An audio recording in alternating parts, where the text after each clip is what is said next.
आपने देखा कि किस तरह बिचपुरी गांव के लोगों के घरों को ढहा दिया गया। पीड़ित लोगों का दर्दनाक दर्द भी आपने सुना, महसूस किया होगा।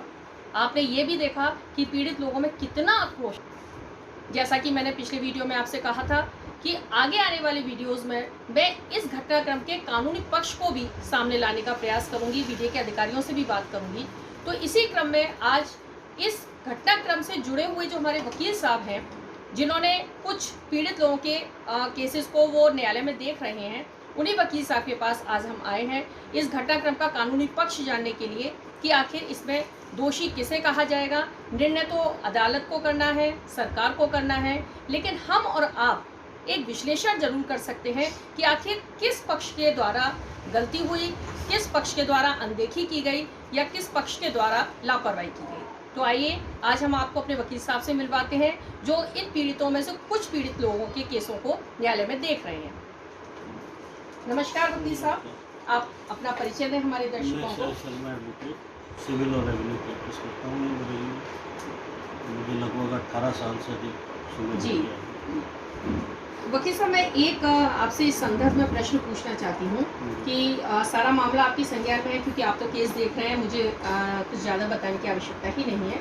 कल हमने जब ये सारा कवरेज किया, पीड़ितों का दर्द सुना, बहुत कष्ट हुआ।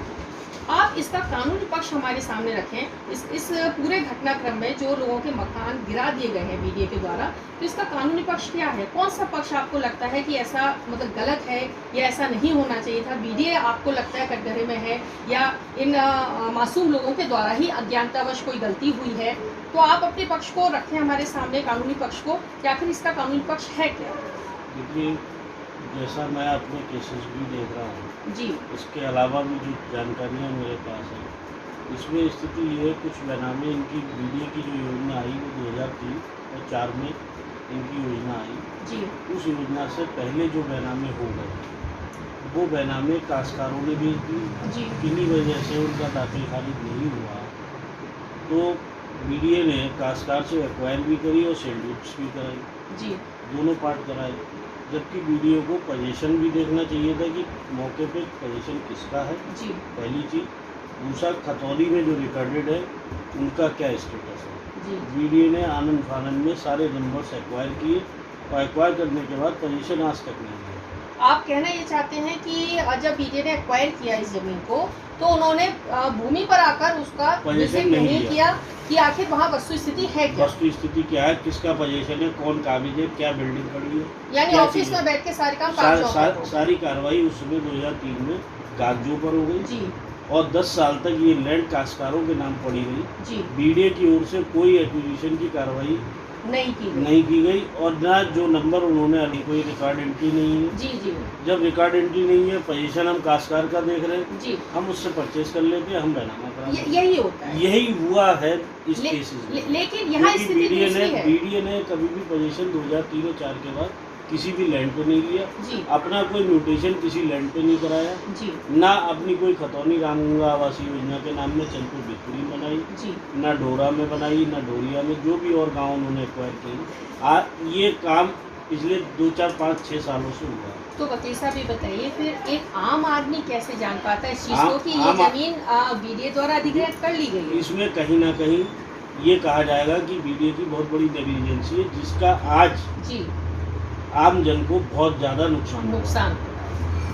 इसमें बीडीए यदि अपना टाइमली म्यूटेट करा लेता, जी, रिकॉर्ड अब उसका बन जाता, तो काश्तकार इस तरीके की हरकत मुझे तो एक सीधी सी बात समझ में आती है कि अगर वहाँ कोई एक इस तरह का एक बैनर भी परमानेंटली बैनर भी लगा हो होता जाता कि ये विभाग जमीन अधिग्रहण की गई है द्वारा बीडीए के द्वारा और इस पर बनने वाला कोई भी कंस्ट्रक्शन अवैध माना जाएगा, तो मुझे लगता है अशिक्षित व्यक्ति भी इस चीज को समझ जाता है और वो ऐसा काम नहीं करता है। बिल्कुल सही है। दूसरा पहलू वकील साहब ये है कि अगर मान लीजिए ठीक है बैनामा करा लिया, आज वो उसे लीगल बता रहे हैं सब कुछ, लेकिन जब इन लोगों ने मैं इनको कहूँगी कि आम आदमी जो रोजी रोटी सुबह निकलता है शाम को आता है तब उनके घर में खाना बनता है, तो ऐसी स्थिति में इस तरह का व्यक्ति एक दिन में अपना मकान बनाकर नहीं खड़ा कर सकता। नहीं कर सकते। उसको मकान बनाने में 6 से 7 साल 8 साल लग जाएंगे आराम से। और जैसा कि मैंने वहाँ के पीड़ितों से भी बात की थी, तो उन्होंने मुझे बताया कि हमने मैडम पहले टीन डाली, पन्नी डाली, उसमें रहना शुरू किया। उसके बाद जैसे जैसे हम पर 2000, 3000, 4000 रुपया ये सब में ईंट खरीद ली, सीमेंट खरीद लिया, मतलब इतना उन्होंने जमीन से लगी हकीकत मेरे सामने व्यक्त की। तो उसके बाद ये धीरे धीरे सच्चाई हमने, भी है। ये सच्चाई भी है। ये तो उसके बाद हमने धीरे धीरे कभी एक दीवार खड़ी कर ली, थोड़ी सी दीवार खड़ी हुई, फिर थोड़ी दीवार खड़ी हुई। इतने तब आकर उसने लोगों को क्यों नहीं रोका कि आप अधिग्रहण वाली जमीन पर अपने मकान बना रहे हैं, ये अवैध है। तब ये बीडीए कहाँ चला गया था? बीडीए की ही सारी नेग्लिजेंसी है। यदि कोई योजना उनकी 2003 और 4 में आई जी तो उन्हें टाइमली अपने सारे पेपर्स वर्क पूरा करना चाहिए था, जी प्लस उन्हें अपना पोजीशन लेना चाहिए, जी जी जो कि बीडीए द्वारा नहीं किया गया। जी और ये बीडीए की नेग्लिजेंसी आज आम जनता को बहुत भारी पड़ी। भारी पड़ा। और दूसरी चीज़ ये है कि बीडीए आज जब ये कंस्ट्रक्शन तोड़ रही है जी तो इसके लिए उन्हें कंपनसेट करना चाहिए। कंपनसेट ये कह के नहीं होता है कि मैं आपको दूसरी जगह अलाट कर दूंगा, उसके एवज में आप मुझे पैसा दे देंगे। जो कंस्ट्रक्शन वैल्यू थी वो कहाँ गई? जी वो बीडीए द्वारा तो नहीं दी जा रही, वो तो ढहा दी गई। वो तो ढा दी गई। वो उन्होंने हमला मान लिया, उसको जी। अवैध निर्माण मान लिया। अवैध निर्माण कब और कैसे? आप जब रिकॉर्ड में ही नहीं थे तो अवैध निर्माण कहाँ से हो जाएगा? जी आप खाली एक्विजिशन कर लेंगे और रिकॉर्ड में अपनी फाइलों में रख लेंगे, और जब रिकॉर्ड में रेवेन्यू रिकॉर्ड्स में एंट्री नहीं होगी तो हम कैसे मान लेंगे कि आप इस संपत्ति के मालिक हैं? जी जी। तो ये कहीं ना कहीं बीडीए की बहुत बड़ी नेग्लिजेंसी है, देखिए जिसका लोगों- आज खामियाजा आम जनता को भुगतना है। जी साहब, अब एक अंतिम प्रश्न मैं आपसे पूछना चाहूँगी कि अब इस आम जनता के लिए न्याय कहाँ से मिलेगा? आप तो कानून के व्यक्ति हैं, और जहाँ कहीं व्यक्ति के साथ अन्याय होता है तो सबसे पहले आपके ही पास व्यक्ति आता है कि हमें न्याय चाहिए। भाई इसके लिए ये है कि प्रॉपर फोरम बना है, जी लीगल कोर्सेज में आना चाहिए, जी इन सब बिंदुओं पे लीगल फाइट होना चाहिए। आम जनता को अपने अपने मैटर्स को लेकर आना चाहिए। जैसे जैसे मैटर्स होंगे उनको सिविल कोर्ट में अपने सूट में आना चाहिए बीडीए के लिए। जो भी स्थिति जिसके केसेस में जैसी होगी वैसा उस पर कोर्ट का निर्णय आएगा, लेकिन लीगल फोरम में उन्हें आना ही पड़ेगा यदि अपना पोजीशन बनाए रखना है तो। और बीडीए ने आज सब उखाड़ के रख दिया है और पोजीशन डिस्पोजेस कर दिया है। ये उनको चाहिए था विद इन टाइम बीडीए के अगेंस्ट पोजीशन में आना चाहिए, जी क्योंकि इनकी जो योजना है वो योजना सिर्फ कागजों पर रही है, जी धरातल पे तो आज उतर रही है लगभग 20 साल बाद। तो 20 साल बाद जब धरातल पे उतर रही है तो आम जनता को तो दिक्कत हो जाएगी, लेकिन वहाँ सब इसका- आबादी बन चुकी। लेकिन इसका एक पहलू के साथ ये भी है कि अगर लीगल प्रोसेस में ये आम जनता आती है तो वही हम आकर रुक जाते हैं कि जिनके पास 2 वक्त की रोटी के लिए पैसा नहीं और आज तो उनके ऊपर छत भी नहीं रही। छत भी नहीं है। तो ऐसी स्थिति में वो व्यक्ति अपने बच्चों का पेट भरने के लिए पहले प्रयास करेगा या लीगल प्रोसेस की तरफ अपने आप को लाएगा? इसके लिए तो ये देखिए लीगल प्रोसेस भी ज़रूरी है और अपना घर चलाना भी ज़रूरी है। जी अब ये बैलेंस करता है, ये काश्तकार पर डिपेंड करता है। भाई देखिए कौन सी उसकी ज़रूरत है। जी जी यहाँ से जो डिस्पोजेस की पोजीशन बनी हुई है, जी या तो वो लीगल फोरम में आएंगे तो कुछ मदद मिल सकती है, जी लीगल फोरम में नहीं आएंगे तो यही है कि डिस्पोजेस हो गए, मुख्यमंत्री जी के दरखास्त लग सकती है कि हमारे साथ ऐसा इंजस्टिस हुआ, मुख्यमंत्री इस पर कॉर्डिनेट ले सकते हैं। जी कम से कम बीडीए को जो बिल्डिंगें बन चुकी थी उनका तो कंपनसेट करना ही चाहिए। जी जी और आज जो बीडीए कहता है कि ये जगह से हटिए, हम आपको नई और सस्ती जगह अलॉट कर रहे हैं, तो वो नई और सस्ती जगह उसी रेट में होना चाहिए जो 2003 में अक्वायर किया। जी जी बीडीए आज के रेट में छोटे प्लाट बनाकर दे रहा है जी और सर्किल रेट वो आज का मांग रहा है जी कि 15,000, 16,000, 18,000, 20,000। हमारा कहना है कि जब आप उन्हें 2003 और 4 में उनके पोजीशन है, उनके मकान बने, उनका राशन है, आधार कार्ड है, सारी चीज़ें, जी सारी सरकारी सुविधाएं उनके उस एड्रेस और पते पर है, और आप आज उन्हें डिमोलिश कर रहे हो तो एक तो डिमोलिशन चार्ज मतलब ये भी बताया बिल्डिंग गया कि कंस्ट्रक्शन की वैल्यू तो देनी उनको चाहिए। मताधिकार भी उसी एड्रेस पर दिया गया है, उसी पे दिया गया, उन्होंने वोटिंग उसी पे करी, वोटिंग उसी उसी पे है। राशन ले रहे हैं, सारी चीजें हैं। जिसमें कि हमारे देश में नागरिक होने का सबसे बड़ा सबसे बड़ा दावा है। वोटिंग कार्ड ही हमारा होता है वोटर कि देख रहे जी। हैं कि यही होता है कि बीडीए ने आज अवैध निर्माण का बुलडोजर द्वारा कर दिया।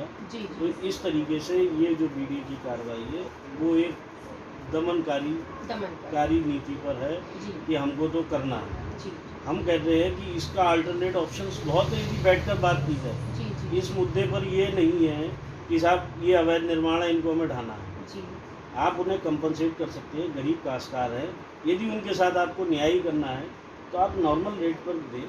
आपका एक्विजिशन आज का नहीं है, जी 2003 का। 2003 में वहाँ 1500-2000 रुपये मीटर का भी रेट था। जी आप 5000-6000 रुपये मीटर पे भी इन काश्तकारों को जगह दे सकते हैं। जी तो आप उनको ये कह रहे हैं कि जो हम 28,000 में बेच रहे हैं वो हम 18 में दे देंगे, जी इंस्टॉलमेंट बना रहे हैं। कंस्ट्रक्शन वैल्यू आप नील कर दे रहे हैं उनकी, क्योंकि वो अवैध निर्माण मान रहे हैं। जी कंस्ट्रक्शन वैल्यू का भी कुछ अमाउंट देना चाहिए, प्लस सस्ते रेटों पे प्लॉट अवेलेबल यदि आप कराते हैं तो उनको उस रेटों में कराइए जिसमें बीडीएफ की भी योजना में दिक्कत ना हो जी। और बीडीएफ का नुकसान भी ना हो और आम जनता का भी कहने का नुकसान मतलब कोई मध्यमार्गी रास्ता कोई- अपनाना चाहिए, बिल्कुल जिससे मध्यम बीडीए भी अपना काम बीडीए का सही भी काम हो तरीके से जाए कर पाए और आम जनता का आम भी जनता नुकसान भी ज़्यादा निराश ना ना हो। हो पाए। बिल्कुल। जी, बहुत अच्छा लगा आपसे कुछ ऐसा मार्गदर्शन मिला कि शायद इस वीडियो के थ्रू हमारे जो पीड़ित वर्ग के लोग हैं, इस घटनाक्रम से जुड़े लोग हैं, शायद उनको कोई एक दिशा मिलेगी और कहीं ना कहीं वो जान पाएंगे कि अगर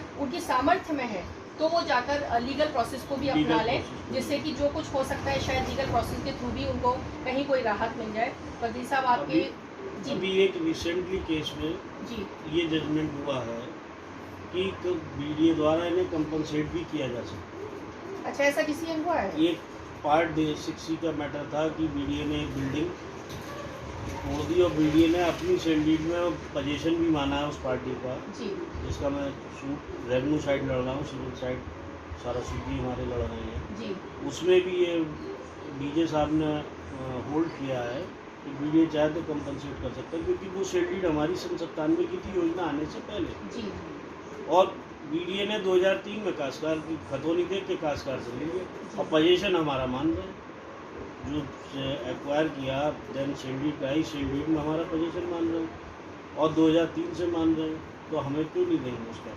जी तो बीडीए डिस्ट्रिक्ट जज ने भी ये अपने जजमेंट में होल्ड किया इस चीज़ कहीं को। ना कहीं न्यायालय में पीड़ित लोगों के लिए कोई ना कोई कोई दिशा ना तो कोई ऐसी है जो मिलेगी, उनको राहत मिल सकती है। लेकिन इसके साथ साथ सरकार को भी इस तरफ ध्यान जरूर देना चाहिए सरकार को भी देना चाहिए कि पीड़ित वर्ग निराश ना होने पाए उसको। सरकार की लगातार योजनाएं ही गरीबों के लिए गरीबों के और लिए। आज गरीबों को ही उखाड़ा जा रहा है बिल्कुल सरकार ने। सरकार ने गरीबों के लिए काम भी किया है और आवास की व्यवस्था भी की है, लेकिन कहीं ना कहीं मुझे लगता है कि कुछ ऐसा कुछ मिसअंडरस्टैंडिंग हो रहा है कहीं सिस्टम में, जिसकी वजह से बीडीए और आम जनता के बीच में एक गहरी खाई होती जा गहरी रही खाई है होती जा रही है और ये नहीं होना चाहिए। ये नहीं होना बिल्कुल। वकील साहब बहुत बहुत धन्यवाद, आपने अपना अमूल्य समय हमें दिया और हमारे दर्शकों को, खासकर हमारे उस पीड़ित वर्ग को कहीं ना कोई राहत मिलेगी आपकी बातों से, उनको कोई दिशा मिलेगी। बहुत बहुत धन्यवाद आपका।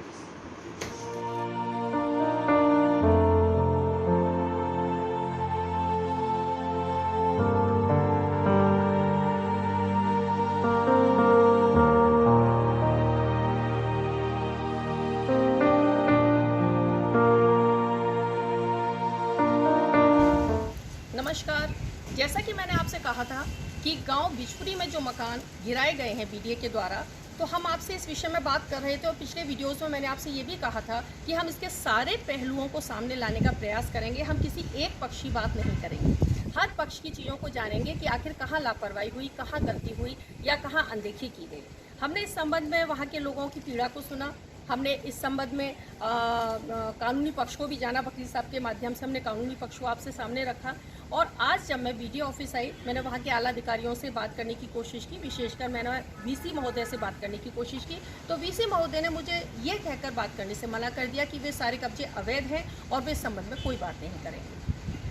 अवैध कब्जे कहने मात्र से अगर हम बीडीए का पक्ष नहीं जानेंगे तो किस तरह हम सामान्य जनता को या उस आम जनता के बीच में ये मैसेज पहुंचा सकते हैं कि क्या सही है और क्या गलत है, कैसे उनके अंदर जो आक्रोश है उसको शांत कर सकते हैं, कैसे उनको सही रास्ता दिखा सकते हैं।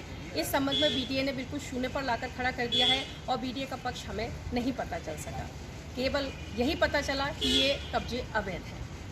अब निष्कर्ष निकालने की जब बारी आती है तो अगले वीडियो में मैं आपके साथ फिर एक विश्लेषण करूंगी, जिसमें हम अब तक के सारे चीज़ों को लेकर कि आखिर क्या सच्चाई रही, क्या कोई अनदेखी की गई थी, क्या वास्तव में लापरवाही हुई थी या आम जनता ने बिना कुछ सोचे समझे वहाँ अपने मकानों को बना लिया था। इस तरह हर विषय को, हर पहलू को सामने लाकर हम लोग एक विश्लेषण करेंगे और हो सकता है कि इस वीडियो के माध्यम से आपके द्वारा ही, मेरे दर्शकों के द्वारा ही कहीं कोई रास्ता ऐसा निकल जाए जहां इन गरीब जनता को या आम जनता को रहने के लिए एक छत मिल जाए, या कहा जाए कोई एक ऐसी व्यवस्था हो जाए जो आज वो सड़क पर हैं तो कम से कम अपना सिर तो छुपा सकें, इस तरह की कोई व्यवस्था हो जाए। तो मैं अपने दर्शकों से यही उम्मीद करती हूँ कि इस वीडियो को बनाने का मेरा उद्देश्य मात्र यह है कि वे गरीब जनता सड़क पर ना रहे, कोई ना कोई उसके लिए आसरा बन जाए, कोई ना कोई एक छोटी सी छत उनके सिर पर आ जाए।